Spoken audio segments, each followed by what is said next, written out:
സംവിധായകൻ Jayaraj Johnnie Walker എന്ന ചിത്രത്തിന് മുൻപ് മമ്മൂട്ടിയോട് 2 കഥകൾ പറഞ്ഞിരുന്നു. പക്ഷെ 2 കഥകളും മമ്മൂട്ടിക്ക് ഇഷ്ടമാകാതെ പോയി.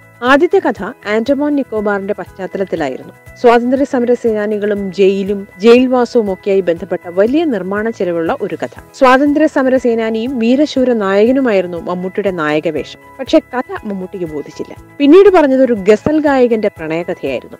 ബാപ്പു എന്ന ഗസൽ ഗായകൻ ജീവന തുല്യം സ്നേഹിച്ച അന്യജാതിക്കാരിയായ ഒരു പെണ്ണിന്റെ കഥ. മമ്മൂട്ടി പൂർണ്ണമായും ഇതെന്ന് കേട്ട ആ കഥയും മമ്മൂട്ടിയെ തൃപ്തിപ്പെടുത്താതെ പോവുകയായിരുന്നു. You're watching me on metromatney.com. metromatney.com. Subscribe for more videos. Subscribe for more videos. Subscribe here for more videos. Subscribe now. Thank you.